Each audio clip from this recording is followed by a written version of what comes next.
Bonjour, ce cours porte sur les luttes de décolonisation et la guerre civile en Angola de 1956 à 2002. Entouré au nord par la République démocratique du Congo, à l'est par la Zambie, au sud par la Namibie et à l'ouest par l'océan Atlantique, l'Angola est un pays d'Afrique subsaharienne, grand comme 2 fois la France, mais faisant partie, selon les critères des institutions internationales, des pays les plus pauvres du monde. Il entre dans la catégorie des pays les moins avancés, ce qu'on appelle les PMA, et son indice de développement humain est parmi les plus faibles du monde. Colonisé par le Portugal à partir de 1885, en 1885, à la suite de la conférence de Berlin, conférence qui est assimilée au partage de l'Afrique entre les puissances européennes, l'Angola a été soumis à la tutelle coloniale portugaise après plusieurs années de violence et de répression effectuées par les Portugais, en utilisant l'euphémisme pacification. Si le Portugal a officiellement considéré la conquête militaire de l'Angola comme achevée en 1922, en réalité, la résistance armée des Angolais s'est poursuivie au fil des ans. Le peuple angolais, protestant contre l'expropriation des terres et des biens dont ils étaient victimes, l'impôt colonial, l'oppression raciale et le travail forcé. Plusieurs révoltes populaires ont éclaté en 1924, 1925 et 1939. Au lendemain de la Seconde Guerre mondiale, l'Angola réclame son indépendance, comme de nombreux autres territoires d'Afrique, mais l'obtient assez tardivement, seulement en 1975, au terme de 10 ans de lutte violente et longue, que les Angolais, c'est au terme de cette décennie de guerre que les Angolais finissent par obtenir leur libération de la tutelle coloniale portugaise. À peine cette indépendance obtenue, commence une longue guerre civile qui se poursuit jusqu'en 2002. Bien, on peut dire que l'Angola est le symbole d'un pays meurtri, touché par des conflits prolongés et par des violences endémiques.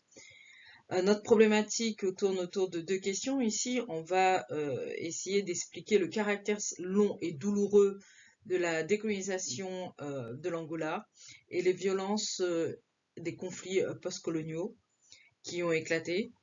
Et on va voir également quels sont les ressorts et les enjeux de ces conflits. Les luttes de décolonisation de l'Angola. Parmi les puissances coloniales européennes, le Portugal est celle qui est restée le plus tardivement et le plus obstinément attachée à ses colonies. La dictature conservatrice et nationaliste du président Antonio de Oliveira Salazar, fondée sur la doctrine de l'Estado Novo, l'État nouveau, se caractérise par un fort attachement à l'empire colonial portugais. En 1951, Salazar proclame que les colonies africaines du Portugal sont officiellement partie intégrante de la mère patrie. Dans les années 1950-1960, cela se traduit par un renforcement de sa tutelle sur ses possessions d'outre-mer, avec un peuplement qui s'accroît, l'accroissement des investissements économiques également, et un refus du dialogue avec les indépendantistes. Le Portugal va bien sûr à contre-courant du mouvement décolonial qui est en cours dans les années 1950 et 1960, puisque de nombreuses colonies, les colonies d'Asie et d'Afrique, accèdent à l'indépendance.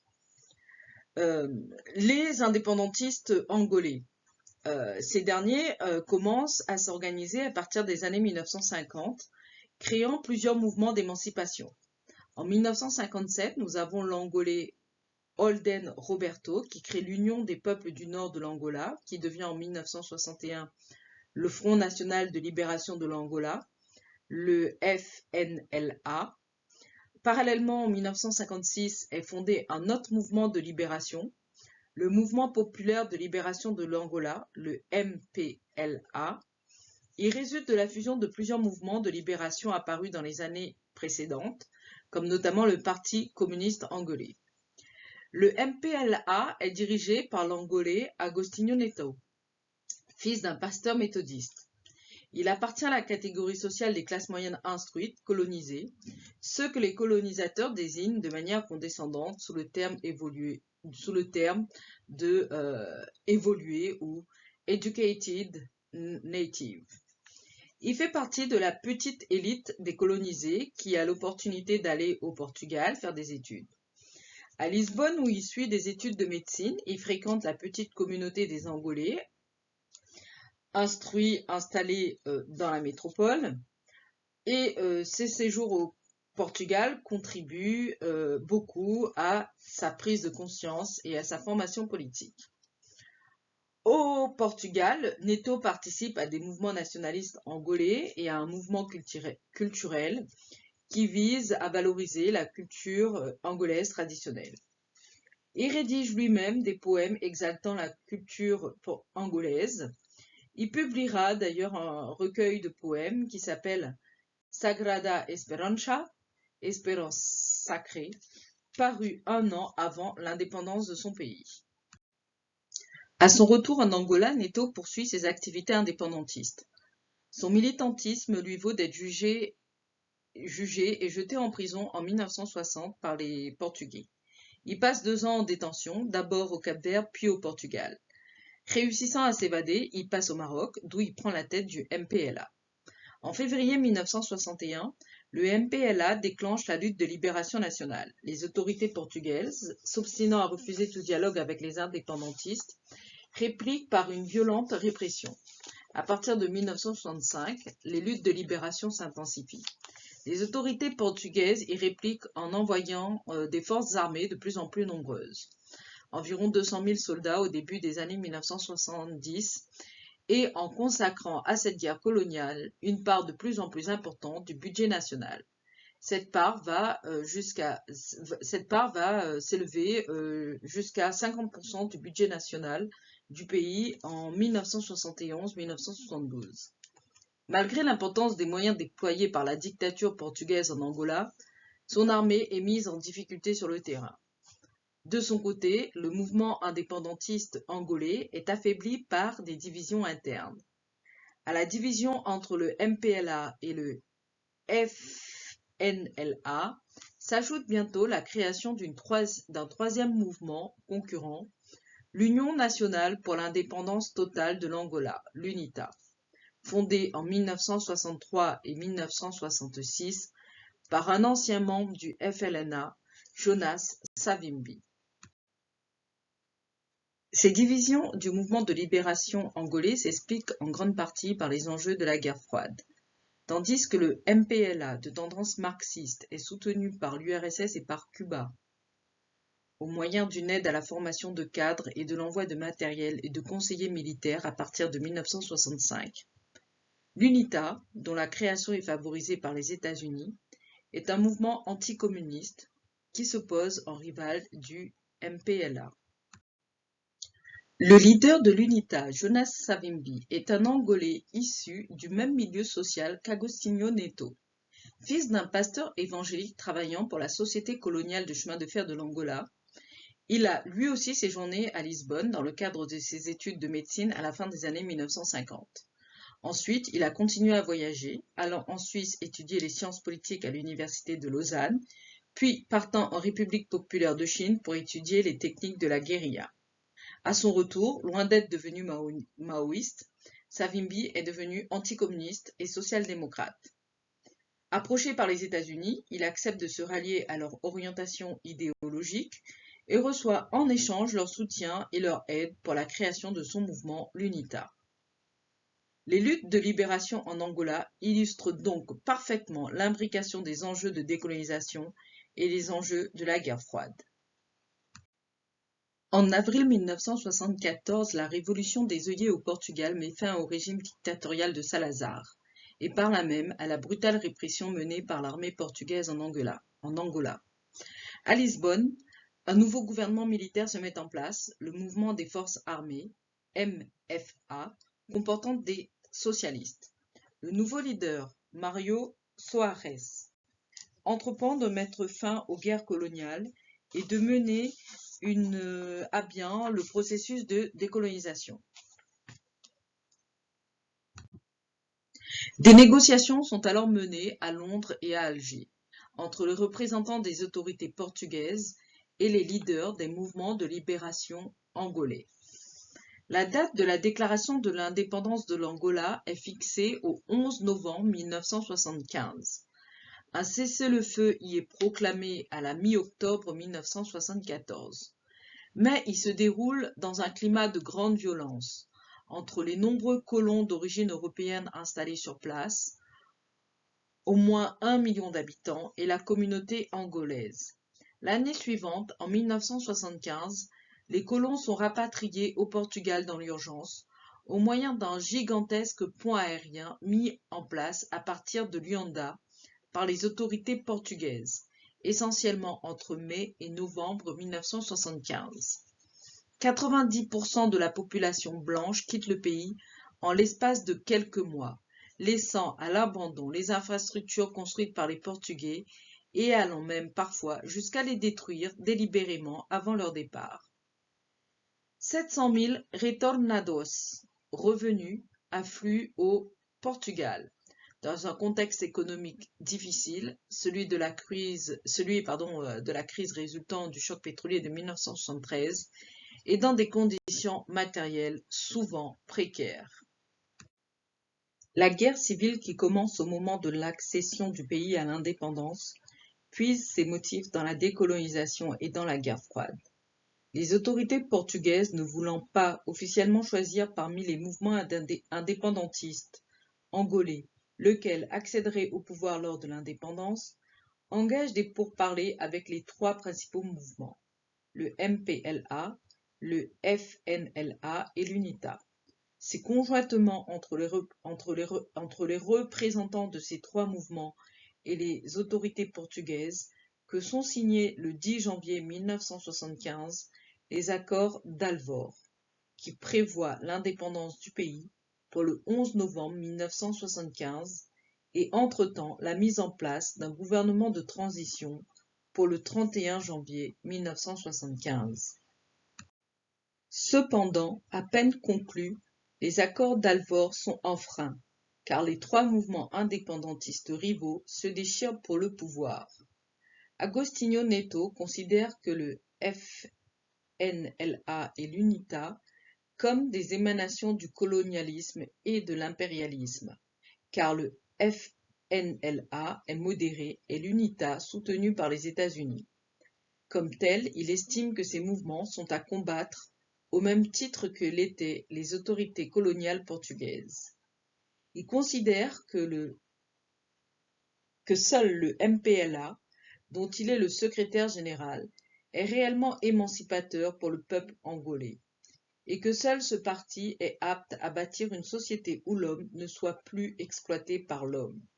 Grâce à l'aide logistique et militaire apportée par l'URSS et surtout par Cuba, le MPLA prend rapidement le dessus sur les deux autres mouvements concurrents.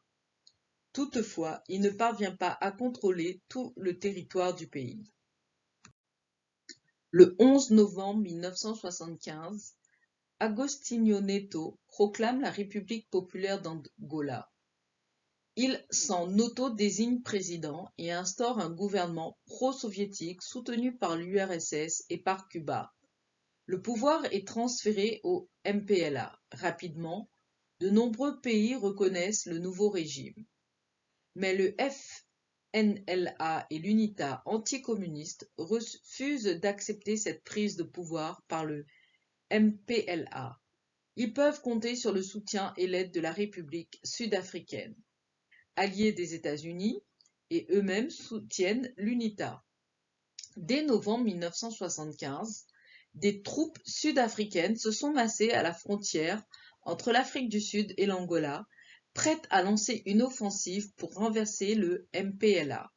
L'URSS a alors lancé un ultimatum à la République sud-africaine qui renonce alors provisoirement à cette offensive.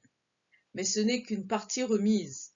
Quelques jours plus tard, l'Afrique du Sud envahit le sud de l'Angola pour soutenir l'offensive lancée au même moment par l'UNITA contre le MPLA. Parallèlement, Holden Roberto, leader du FNLA, lance avec le soutien de troupes zaïroises une offensive militaire visant à prendre Luanda. Il subit une défaite à la bataille de Kifang-Gondo, ce qui a pour conséquence d'éclipser durablement le FNLA de la scène politique angolaise. En 1976, Holden Roberto sera contraint de s'exiler en France puis au Zaïre. C'est donc surtout l'UNITA de Joseph Savimbi qui entame le combat contre le MPLA, déclenchant une véritable guerre civile dont le début coïncide avec la proclamation de l'indépendance de l'Angola. Pendant des années, l'UNITA et le MPLA vont s'affronter dans une guerre civile sans merci. Le premier mouvement bénéficiant du soutien des États-Unis et de ses alliés occidentaux comme le Royaume-Uni, la France et Israël, et plusieurs pays africains de la région, l'Afrique du Sud, le Zaïre, le Togo, la Zambie et la Côte d'Ivoire. Et le second, pouvant compter sur le soutien de l'URSS, des pays d'Europe de l'Est et de Cuba. C'est donc bien la guerre froide qui se déploie indirectement en Angola. La guerre civile divise le peuple angolais lui-même. Du côté de l'UNITA, pro-américain, se rassemblent plutôt les membres de l'ethnie Ovim-Bundu, qui regroupe environ 40% de la population, tandis que le MPLA, pro-communiste, regroupe plutôt les métis et les citadins. Ce clivage se traduit aussi sur le plan géographique.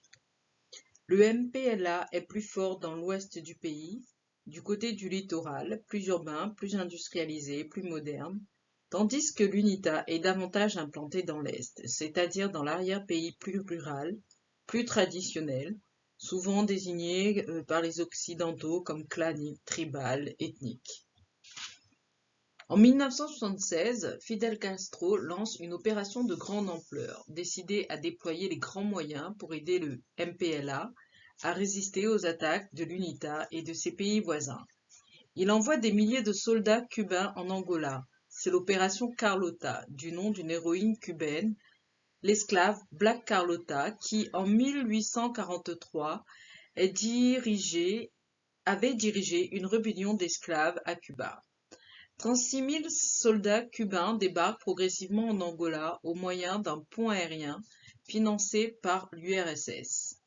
Ces troupes cubaines, commandées par le général Arnaldo Ochoa, bénéficiant d'un équipement militaire moderne fourni par l'URSS et aidé par l'aviation soviétique, prêtent main forte à celle d'Agostinho Neto et permettent au MPLA de battre les troupes zaïroises et de stopper l'offensive de l'UNITA. Les premiers contacts entre le MPLA et des combattants cubains remontaient en fait à 1965 lors du séjour du Che Guevara au Congo-Kinshasa, durant lequel celui-ci avait tenté avec des soldats cubains d'organiser une guérilla. L'envoi des troupes cubaines a joué un rôle déterminant dans la victoire du MPLA, auquel elles ont apporté une aide considérable. Au total, sur plusieurs années, ce seraient plus de 50 000 Cubains qui auraient été envoyés en Angola combattre la guérilla de Savimbi, appuyée, elle, par le régime de l'apartheid et par les États-Unis. Dans l'opinion publique occidentale, l'opération Carlota fait peur. En mars 1976, le magazine ouest-allemand Der Spielberg fait sa une sur l'envoi des légionnaires de Castro en Angola et tente d'effrayer l'opinion en posant la question: l'Afrique va-t-elle devenir rouge? L'Occident parle d'une expansion soviétique et cubaine en Afrique. Il est vrai que l'intervention cubaine en Angola a permis aux puissances communistes, et notamment à l'URSS, d'étendre son influence et son prestige en Afrique face aux États-Unis, qui, à cette époque, sont affaiblis sur le plan international par le scandale du Watergate, qui a abouti en 1974 à la démission du président américain Nixon. Dans ces années, l'influence croissante de l'URSS et de Cuba en Afrique se mesure aussi à l'intervention de soldats cubains au Mozambique dès 1975 et en Éthiopie à partir de 1977. et à la mise en place d'un régime pro-soviétique en Éthiopie avec l'accession à la présidence de Mengistu en 1977. Sur le plan économique, l'influence soviétique croissante en Afrique lui assure l'accès à la grande voie maritime qu'est la route du Cap de Bonne-Espérance. En Angola, les dirigeants du MPLA étendent peu à peu leur contrôle sur une part croissante du territoire national. Mais ils ne parviennent pas à vaincre totalement la guérilla de l'UNITA, qui se poursuit encore durant de longues années. Le conflit s'étend même aux Zaïre. Neto y lance une opération militaire dans la région de Saba, et pour faire pression sur ce pays, qui soutient l'UNITA, Neto fait inonder de nombreuses installations minières du Zaïre, les rendant non opérationnelles. Agostinho Neto met progressivement en place dans la partie de l'Angola contrôlée par le MPLA une dictature calquée sur le modèle soviétique. Il opère des nationalisations, comme par exemple celle portant sur les moyens d'information, effectuées dès 1976. Cela lui permet notamment de contrôler l'information. En outre, le MPLA est dirigé en parti unique. De mouvement de libération, il devient un parti État tout-puissant et répressif. Au motif de la situation d'urgence liée à la guerre civile, la liberté d'expression n'est pas respectée. Le régime se durcit encore plus à partir de 1977, à la suite d'une tentative de putsch contre Agostinho Neto. Celui-ci purge alors le MPLA des fractionnaires, c'est-à-dire opposants, puis s'octroie les pleins pouvoirs. Malade, affaibli, Neto est ensuite transporté à Moscou pour y être soigné. Il meurt en septembre 1979. José Eduardo dos Santos lui succède à la tête du MPLA et à la tête du pays. Politicien habile, dos Santos désamorce peu à peu la guerre civile en écartant l'aile la plus radicale du MPLA et en se rapprochant de l'Occident. Toutefois, il doit faire face à une situation difficile. Le conflit se poursuit avec des invasions récurrentes de l'armée sud-africaine en territoire angolais. En 1981, 84, 85 et 87. À partir de 1979, Savimbi installe son quartier général à Jamba, ville créée par l'UNITA, dans le sud-est du pays, non loin de la frontière avec la Zambie. L'UNITA bénéficie du soutien du régime raciste de l'Afrique du Sud qui lui fournit des armes, des équipements et des soldats via la Namibie et la Zambie. Puis, en janvier 1974, l'Afrique du Sud s'engage à évacuer ses troupes d'Angola en échange de la promesse de Dos Santos au nom du MPLA de cesser son soutien à la SWAPO, mouvement indépendantiste marxiste-léniniste namibien, ayant installé ses bases arrière en Angola depuis 1975 avec l'approbation du MPLA. Mais tandis que Dos Santos, MPLA, mène des efforts d'apaisement, Savimbi, UNITA, lui au contraire, poursuit une guérilla impitoyable, enrôlant de force femmes et enfants angolais et n'hésitant pas à brûler vifs ses opposants au sein de son propre parti. En outre, à partir de 1985, le soutien des États-Unis à l'UNITA se renforce et s'officialise. À cette date, grâce à l'aide militaire apportée par les États-Unis, l'UNITA contrôle plusieurs provinces du pays. L'UNITA se finance aussi par un trafic illégal de diamants.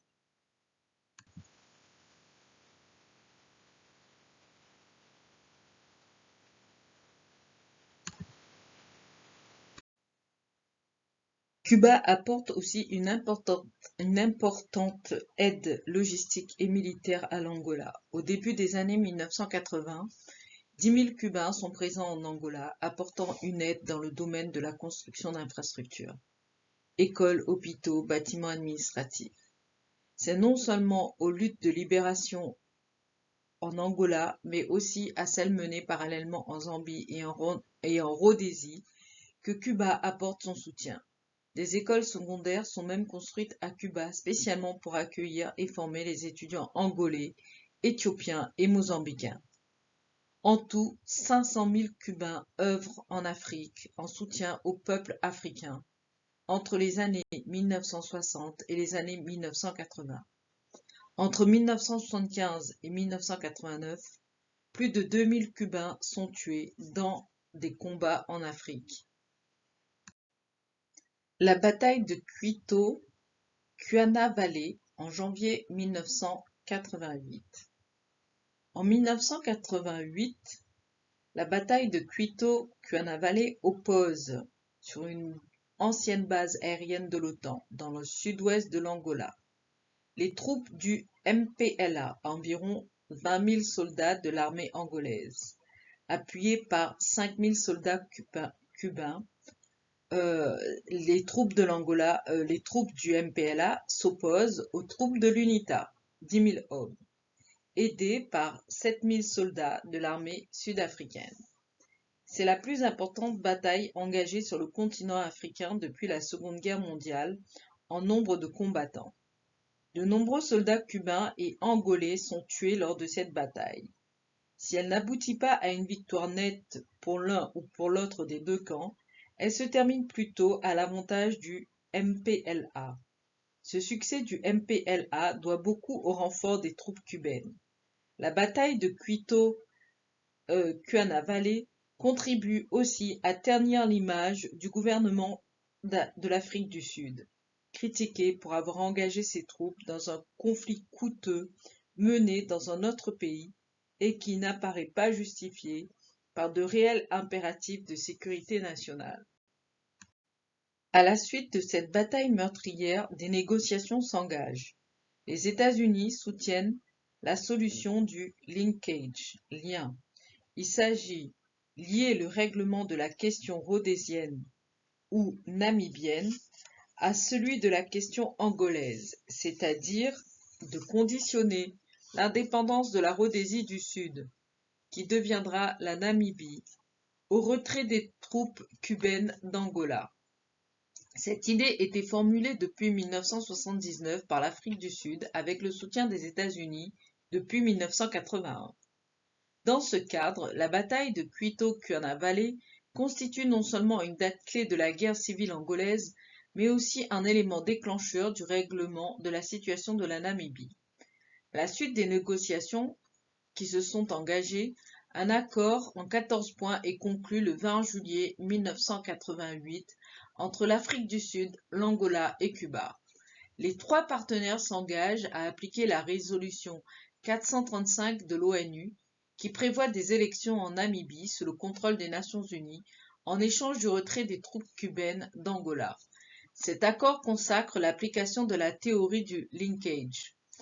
En août 1988, à la suite de la signature du protocole de Genève, l'Afrique du Sud puis la SWAPO acceptent l'arrêt des hostilités l'un envers l'autre. Cela aboutit à la signature de l'accord de paix entre l'Angola et l'Afrique du Sud le 22 août 1988 à Ruacana. 4 mois plus tard, le 22 décembre 1988, est signé à New York l'accord de paix entre l'Angola, MPLA, Cuba et le régime d'apartheid de l'Afrique du Sud. Cet accord lie le retrait des troupes cubaines d'Angola au retrait des troupes sud-africaines d'Angola et à l'accession de la Namibie à l'indépendance. Toutefois, le processus traîne en longueur, ce qui amène le 1er avril 1989 les 200 guerrieros de la SWAPO à tenter, au mépris des accords de paix, d'envahir la Namibie à partir de leur base située en Angola. Malgré sa lenteur et ses tâtonnements, le processus de paix se poursuit. En Angola, la guerre civile se poursuit, mais décroît en intensité.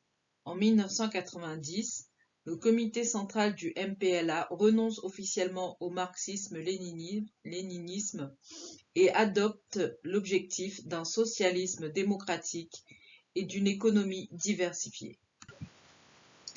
De nouvelles négociations tenues pendant un an entre le MPLA et l'UNITA aboutissent en mai 1991 à l'accord de paix entre les deux parties.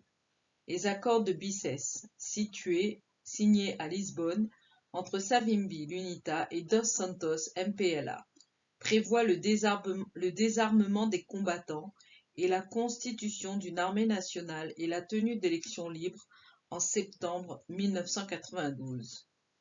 Pour veiller au respect des accords, les Nations unies créent la mission de vérification des Nations unies en Angola.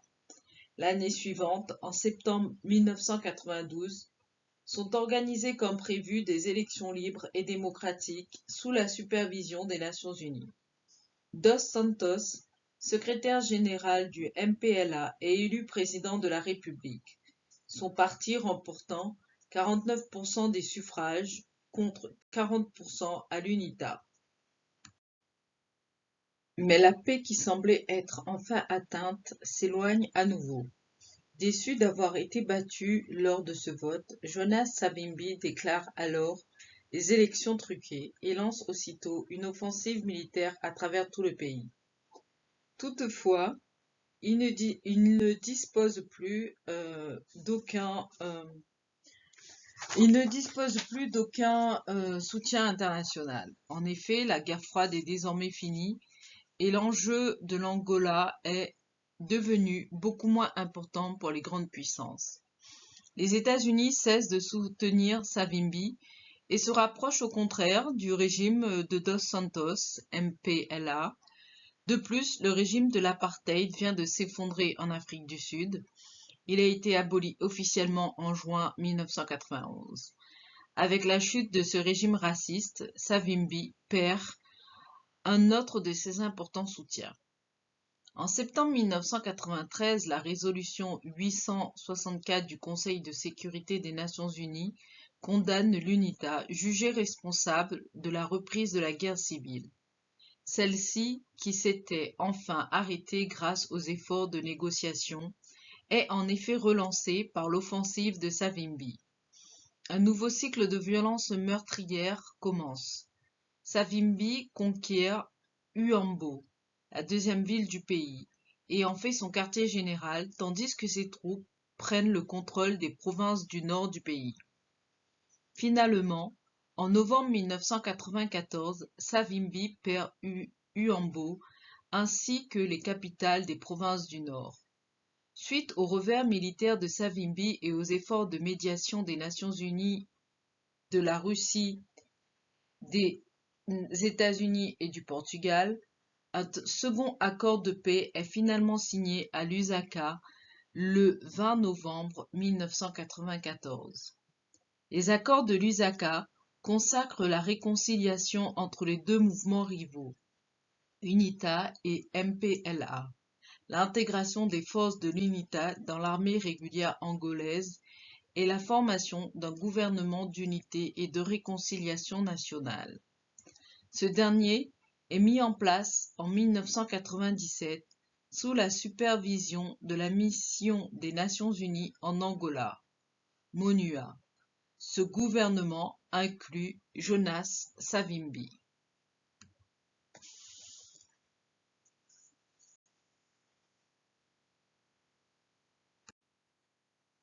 Pourtant, encore une fois, Savimbi prend l'initiative de rompre à nouveau les accords de paix, ce qui amène l'ONU à condamner l'UNITA à des sanctions pour non-respect des accords de Lusaka.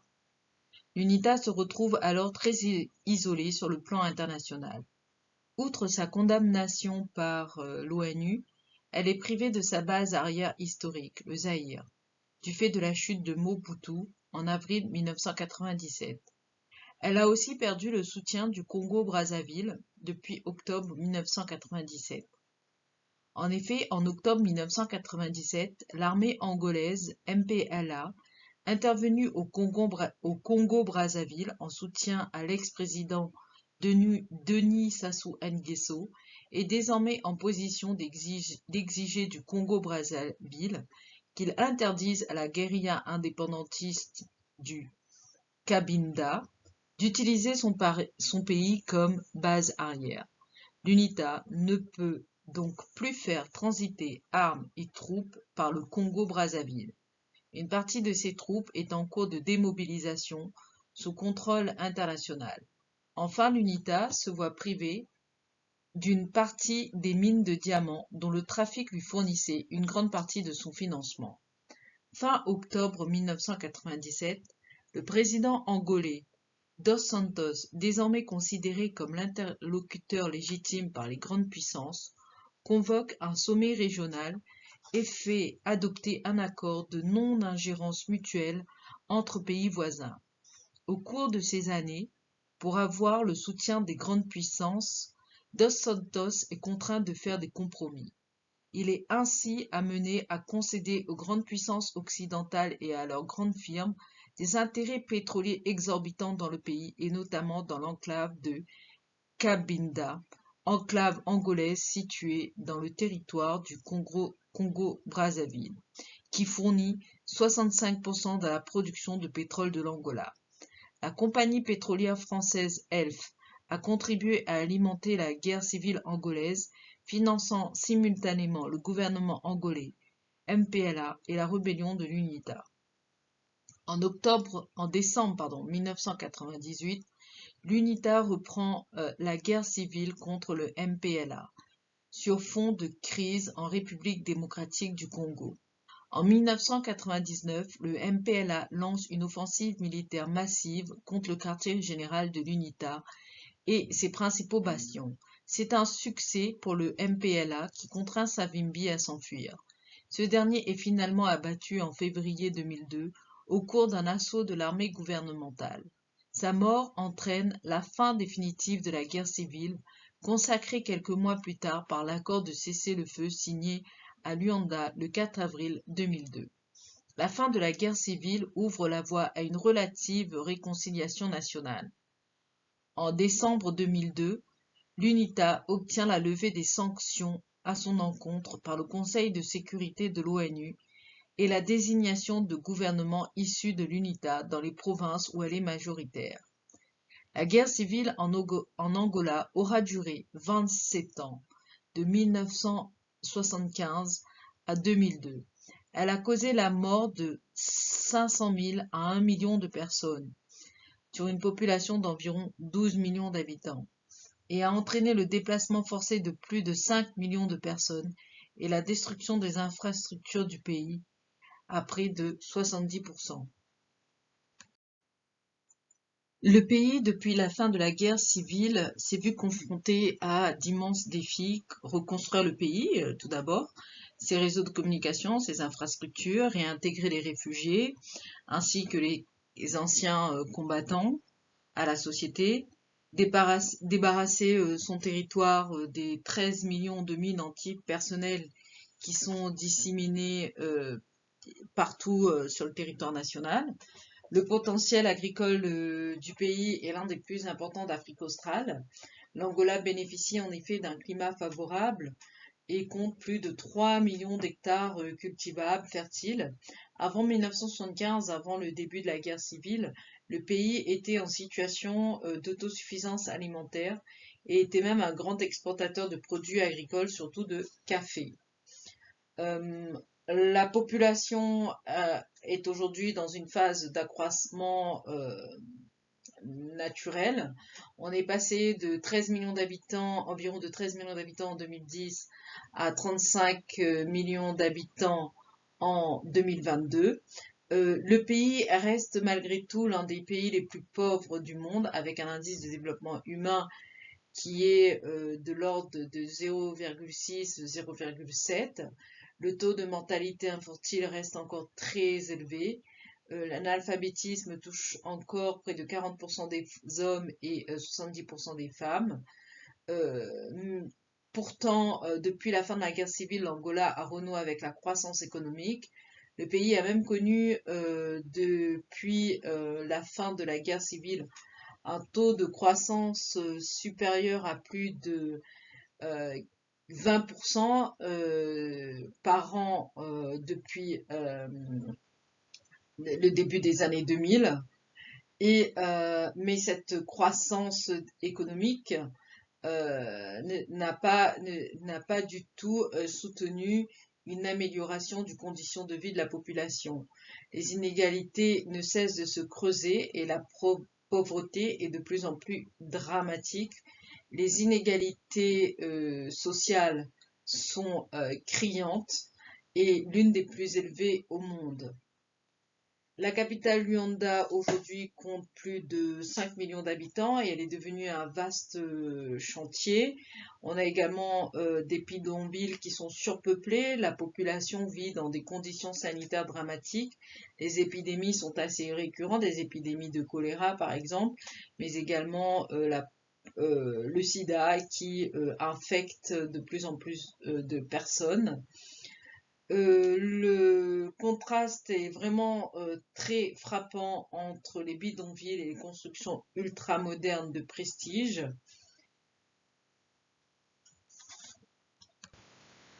La reconstruction des infrastructures de la capitale et du pays est un défi immense, mais on peut constater qu'il est dans une bonne direction. La Chine, par exemple, a financé la réfection de la plus longue voie ferrée de l'Angola, longue de plus de 1300 km, cette voie ferrée qui avait été détruite pendant la guerre civile. En échange, l'Angola s'est engagé à fournir de grandes quantités de pétrole à la Chine. L'Angola, tout le monde le sait, hein, c'est un pays pétrolier. C'est le deuxième plus important producteur de pétrole du continent africain, après de l'Afrique subsaharienne après le Nigeria. Avec les investissements chinois, il y a un quartier d'affaires chinois qui a été créé de toutes pièces à Luanda et des vols directs relient en fait Luanda à Pékin. Aujourd'hui, l'orientation néolibérale de l'Angola est de plus en plus remise en cause.